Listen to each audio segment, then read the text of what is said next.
Welcome back to the channel, guys. It's the leader of the Cosmic Armada, wolphnara, and today we got a different type of video, experimental type of video. You know what I'm saying? We got an ordeal review / discussion type of video. So if you guys like the reactions, you feel me? You want more diverse ordeal videos, you want the reviews, you want the discussions, you gotta let me know down below. You feel me?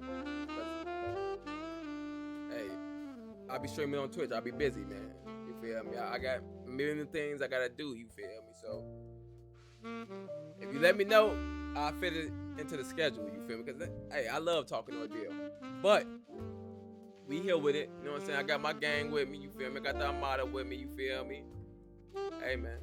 So typically with this chapter, what Brent does is got the ad block on. So what Brent does typically with the previews is indicative of what's going on with this current chapter always. So we see that they finally found Kagaya and them troops on one end. You feel me? So now with this gives you the indication that this next chapter or this current chapter is going to be about that exact thing, which is the forces compiling and war beginning. You feel me? Which is what this chapter is about. Yeah. So now we got Kagaya there. You know what I'm saying? We're gonna talk about Kagaya a little bit later because you know what I'm saying, that's my homie.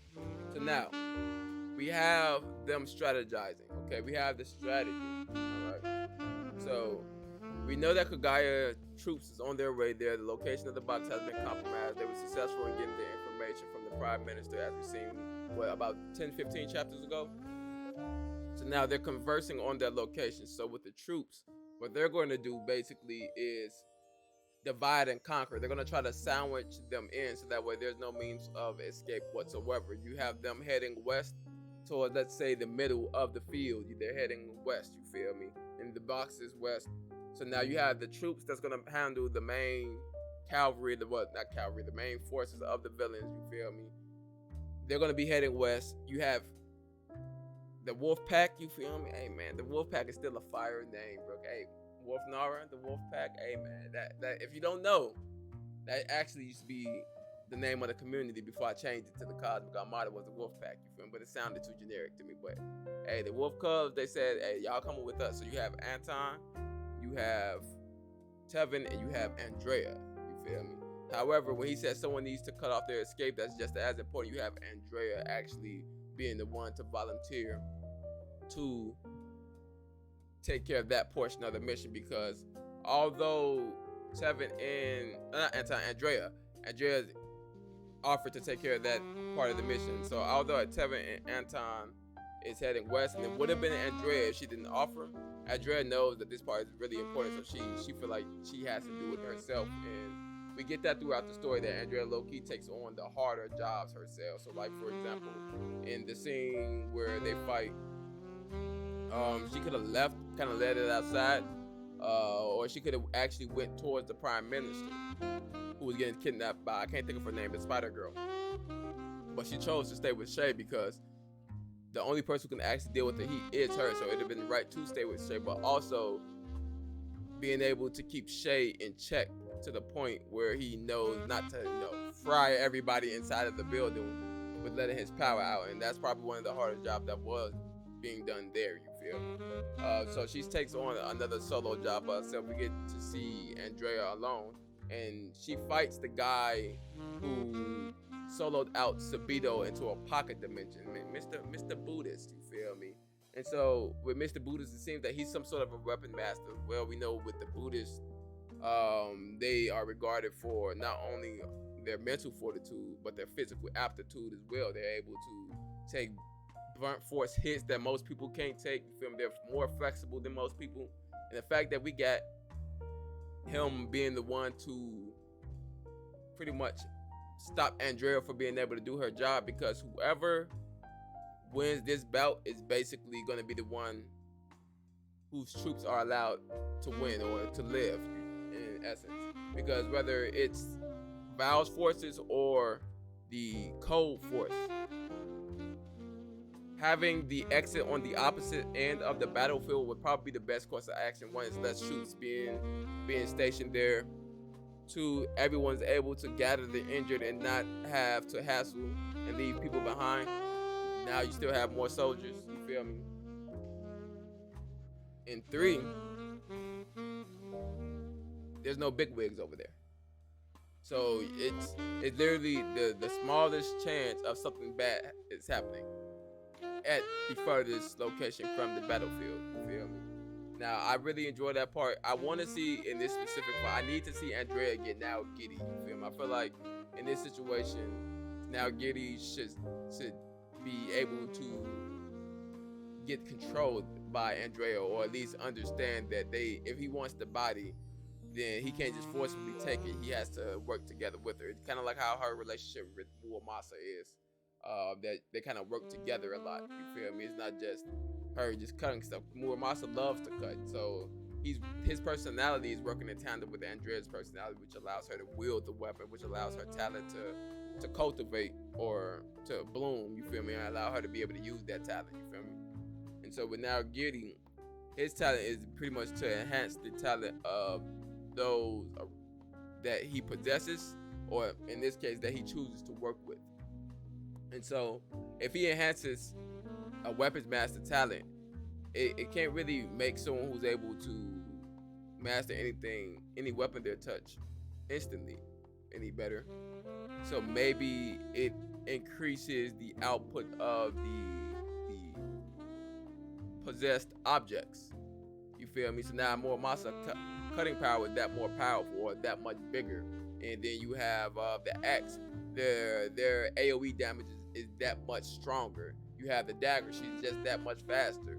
Or like maybe when she goes into like, because one of my favorite scenes with Andrea, I know I'm kind of rambling, but one of my favorite scenes with Andrea is when she has the dagger in her mouth, you see the feathers, and then she has the 2 other weapons on her. So if she has 2 weapons on her, including the spear, and that spear actually enhances, that means she gets 2 enhancement buffs. Bro, Andrea's fight is going to be so cold, bro. Just, it's not going to really be much in regards to talents. Maybe she reads I don't know if they can read the flow of other people's chi or anything like that, but maybe like with his weapons, he's able to use the monk guy. Maybe with his weapons, he's actually able to encode his weapon inside of that pocket dimension where other people can't see it or where other people can't sense it. So that way she's not able to actually be able to predict the movements, which makes it harder. But then if she's able to use now Giddy, she actually enhances everything about herself at that current point in time. So at that point, or at the very least her talent, at that point, she becomes that much faster with the dagger, that much stronger, which is kind of like the perfect power up she needs at this time. Or hey man, being proficient with now Giddy as a spear, that'd be fire as well. But let's continue on. So now that we got on with that, we have the 2 commanders. We have Commander Henley. We didn't get too much in regards to Commander Henley, his tactics in regards to the battlefield, but we know a lot about Inspector Ian. He chooses to put a lot of weight on himself.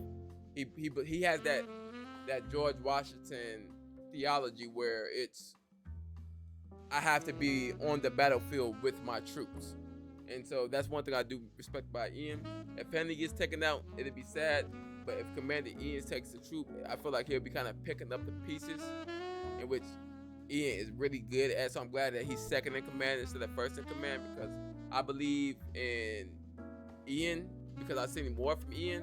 But it seems like Commander Henley is more experienced, and he's probably, you know what I'm saying, probably the master at chess, you know, so maybe a grand master, you feel me? Because we know, at least in the US, like certain battle commanders, they have to play chess, or chess is kind of used a lot in the army, if I'm not mistaken. I could be wrong in regards to tactics, but throughout history, chess has been used a lot when it comes to tactics on the battlefield.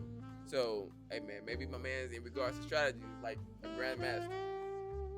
So now, after that, hold on, because we're gonna go past. We actually go to the battlefield themselves, and we see that they both land on the western border, which is actually fire if you ask me, because you have this big open field for this battle that took place between all the common soldiers, kind of reminiscent of, I can't think of the exact battle in Lord of the Rings, but it's when everybody just came together with just that huge class 2 armor, and that's fire. I love how you see the tanks lined up. You have Kimios, who are the firepower, and then you have the tanks, which is the humans' firepower for the soldiers who don't have any talents or anything of that nature, which is great. So now you have one thing I really do enjoy is that, like I said, Ian believes in being on the battlefield with his troops, but he's not stupid either. So you have the fact that he's telling the lieutenant that, yeah, you can be brave, you can be as brave as you want to be. However, bravery is only rewarded so much. Victory is given to those who is the most patient. So you got to be patient as well. Like, your patience has to pretty much not necessarily outweigh your bravery, but it has to be a balance of both. You can't just be brave without any patience. You just can't be patient without any bravery. And I just love that aspect of war in regards to in that Ian theology. You feel me? That Ian philosophy. You feel me? So I just love that part. You feel me? One moment. So now, one thing I do want to talk about is this scene right here when the 7th Battalion that has Leo Thomas' son, Andrea's daddy right there, you know what I'm saying, Mr. Thomas, and Tevin, he doesn't actually, when he blocks everything, yes, he takes the brunt force of everything, but he's starting to do partial talent. We know that when he does a 4 high, it does expend a lot of chi. However, with the partial talent, he can still mitigate the amount of chi that he outputs, while at the same time being able to have that increased defense and not hurt the person in front of him with the spikes, with the protruding spikes from his body. I also think this was just like the transition moment, because we see the very next thing is he starts to run out in full can't think of it right now. Why is it slipping me? Why is it sleeping me? Full hide mode out. And then him and Anton pretty much counter everything. Anton's throwing, deflecting bullets with the unbreakable staff. He just knocked that man right out, jawed that man. So pretty much what Thomas said was, we have some volunteer soldiers here with us. So you guys push up ahead, because they're already here and they ambushed us. That means they're already over there. They had a month of prep time in regards to the villain side, while on the hero side they had a month of prep time, but most of that time was just used to gather material for the war rather than plan out the location where everything takes place, because everything is on a need-to-know basis. So one thing I do love is that he's using a percentage of calm, because you know what I'm saying, you got the palm right there, you know what I'm saying, got the A palm running, you feel me? That's fire. The Jack the Kilo is probably popping up. Wait. Hey, Jack the Ripper popping up, bro, that'd be fire. That'd be fire. I love the action poses between Anton and Tevin right here. And then when you see them doing the pose when they're running, and then to have it blurred to show the motion and to show that they're moving really quickly and that they're exhausting themselves with the pant, fire. And then one thing I've always noticed, that Tevin had one eye in the middle of the slit, but I never knew if he just had an eye in the middle of his head. No, it seemed like it's just one of his eyes. So it made me think that when he's in a Rhino hide mode, yeah, he had that increased vision, but my apologies, he had that increased defense, but he obscures his vision for increased defense, so he doesn't have that fear of the vision.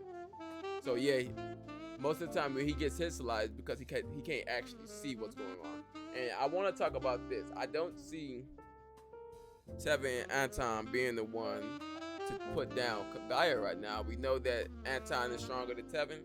However, we also know with the 65% form, he doesn't want his brothers to be around when that happens. Maybe he can't really control it.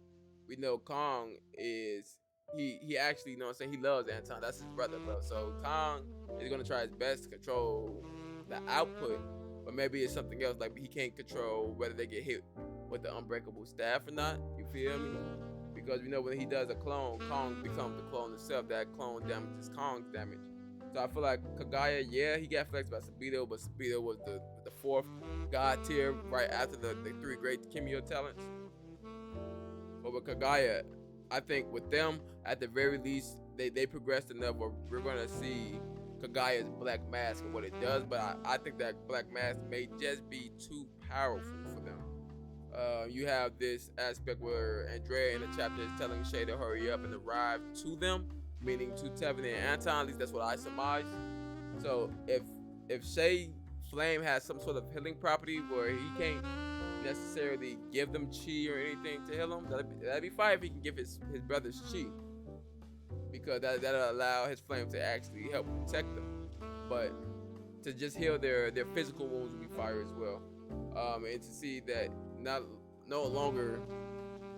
only that Kagaya martial arts not going to really be able to do anything to Shay, because the amount of heat that is emanating from him, with whether it's him activating the explosion in state 1, activating the explosion in state 2, or just the natural heat emanating off him, is going to be a little bit more of a hesitation for Kagaya to approach him, which means we may get a situation where Kagaya and Shay may not actually have this, like, I dash towards you, you dash towards me type of fight, but more of a battle of teleportation to see if Shay's body can keep up with how fast Kagaya is teleporting, and if Leo's teaching is going to come into play with this as well, because we know in the very second chapter of Ordeal, he's saying nothing is worse than being blessed with the talent and being predictable. And although Kagaya is a wonderful martial artist, his mask is what makes him predictable, not his fighting style. So if Shay can get used to the mask itself,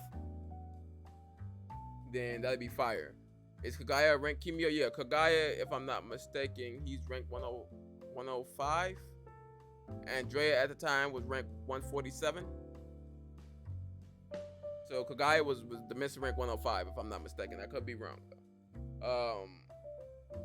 But we also know that before then, Tevin was getting compared to God tier just off chi output alone. But Anton is stronger than everybody but Shay. And that's probably due to, I'm not going to say it's just only due to his mythical talent, but also due to the amount, like the output of that mythical talent and the stipulations of the mythical talent and the flexibility of that talent. You feel me? Diversity. Wow. I was about to say diversification. No. The diversity of that talent. You feel me? But I don't think that talent, because of Anton's inexperience and Tevin's inexperience, is going to be enough to keep up with Kagaya if he's constantly changing masks, because we know he can access his emotions instantly, whether it's rage, sadness, apathy. Then we know he can access it. So I feel like Shay should be the one to put down Kagaya. If Anton and Tevin do it, that'd be fire. But then at that point, who will be there to actually oppose Shay? Would it be Val? Because I still feel like it's still a little too early for us to see Val fight. If we do see Val fight, I feel like it's gonna be really, like, it's gonna be ramifications from the story. Like, we're gonna win that fight, but something's gonna happen with Shay, and something's gonna happen at home if we get Val right now. So the guy probably not stronger than Shay, but he's so much more experienced. Exactly. I feel like he may be still stronger than Shay because of his experience.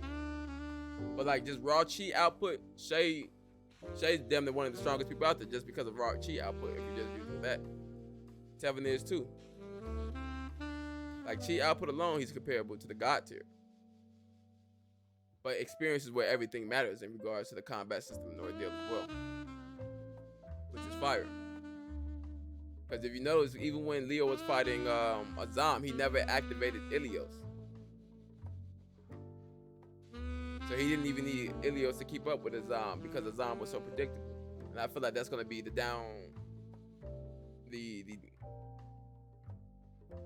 thing that's going to cause Kagaya to go down. It's his predictability, because it's only martial arts. He doesn't have projectile-based abilities. Everything is melee. So, hey man, that's going to be fire. I love Mount Jotun. This entire time we've been getting different hits to Norse mythology. You know, I think Brent is a big fan of Norse mythology personally, because not only do we have the Mount Jotun in this chapter, we also have the axis of Asgeir. You feel me? The two axes that Andrea used. We have the axis of Asgeir as well. We have the two little axes that Yorn has. I can't think of what they're called, even though it was only revealed a couple chapters ago. I can't think of the exact name right now. We have those two axes. Obviously Yorn. We have the runic thing on Yorn high talent. We have the runes on Yorn's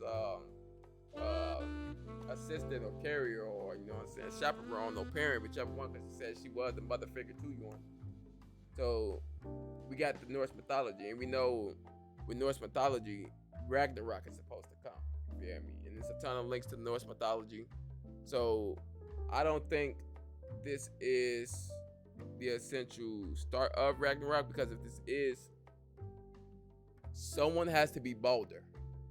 So let me know down below, who do you think Balder is? Because Balder has to be the one who dies for Fimbulwinter to come for it to start Ragnarok. And if we're talking about symbology, then Fimbulwinter could just be just like a tumbling of events that occurs before everything just hits the fan. And then the end of the world, as we see, is probably just like the future, which is the Ragnarok in of itself. Like everyone going against each other, or everyone going against a certain force. However, the force is just so strong that everyone has no choice but to band together. But like we know, with the very introduction, when Brent explained talent, that the 4 great talents has enough output to destroy the world. I was talking to the homies like Astro and Carter and Fish, and we was talking about how, if I'm not mistaken, Astro brought this up. He was saying how the 4 great talents, really, even though they're the progenitor talents, they have things that fall under each category for the talents. You feel me? So that'll be a corrosive fire, kind of what Shay has right now. He's a state user. He has the elements. You feel me? Full power is kind of considered like, you consider that kind of like a half portion, where he donned the armor of Ilios with the, you know what I'm saying, with the shield and the helmet, that the uniform of a Spartan. I'm just gonna say a Spartan, you feel me, or a Roman, you feel me, Roman warrior, a lava cameo. Facts. The last fight Anton was in technically lost. We think he's losing 2 in a row. I'm not gonna say that Anton lost the last fight he was in, because his goal was to get the prime minister, and he accomplished his goal. So he really ran that fight, because after 1 hit, she left. You feel me? So he won the fight, but he lost the war. Because what Anton's gonna do is he's gonna do what you tell him to do. You didn't tell him to stop Shorty from getting the information and blah blah, save the prime. You just like, yo, this guy's a very important diplomat, save the prime minister. So I don't even think he really lost the fight. He just lost the war. And we're in this situation because Anton lost the war. But I think this is one of my favorite scenes right here, when you see the ball and chain smack the horse, and you have Andrea falling down the mountain, but you also see that she kind of already reacted to it. But my question is, what was the horse? Where did the horse go? I feel like the horse should have been shown. And then what was fire is to show you that he was already down there. And then the call to Naruto. I've been really excited about this guy since his introduction. We got to see his powers with him locking up Sabito in a pocket dimension so no one could give him assistance. And they could just kill him right there. But what I was saying during my reaction was, I wonder if he can actually apply his talent to his weapon, because we know if you run chi through the weapon, you can apply your talent to the weapon. We've seen Shay apply Ilios flame to his weapon early on in the series. So will he be able to actually make that weapon invisible to the naked eye? In which Andrea will have to dodge off instinct. You see the chain from the bottom as she and the horse are thrown off the cliff. Wait, did I miss that, King? Did I miss that, King? Yup, you see it right here. You see it right here. The distance is gonna be crazy. We know she only brought more masa with her. And that was her problem with the octopus guys, because she didn't have all her weapons. The octopus guy, another problem was that he was durable, and he had a bunch of distance attacks. And so more masa cutting power wasn't enough. In this situation, now Giri, although it was in Pandora's box, it came from her shadow. Does she still have now Giri in the shadow? Cause that'd be fire. You see the chain from the bottom as you know it's thrown off, like how Logia affect weapons. I can see it with this guy. Yeah, that'd be fire, bro. Because you have a weapon master fighting another weapon master, but she can't see the weapons, bro. So now you just have, how is her battle instincts? How is her physical capabilities? How is her proficiency with her weapons? Who's really the better weapon master?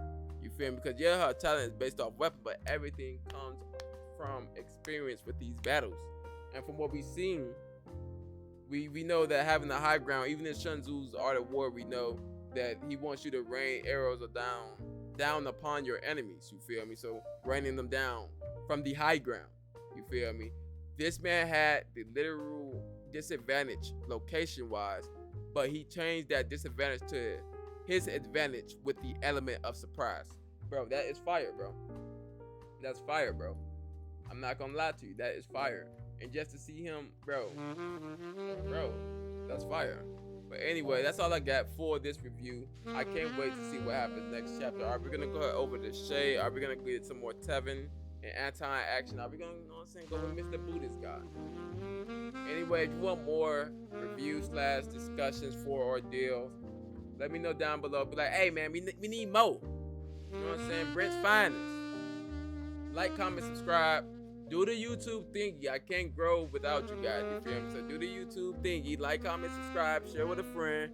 Cause I know you, if me and my homies is talking about Ordeal, I know you and your homies is talking about Ordeal. So make sure, you know what I'm saying, you got another person reacting to Ordeal, producing content. Only person producing content besides reactions for Ordeal.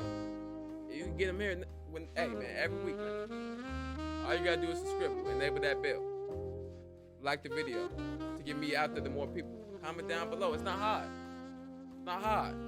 It takes 2 seconds. Be your boy wolphnara, and I'm out.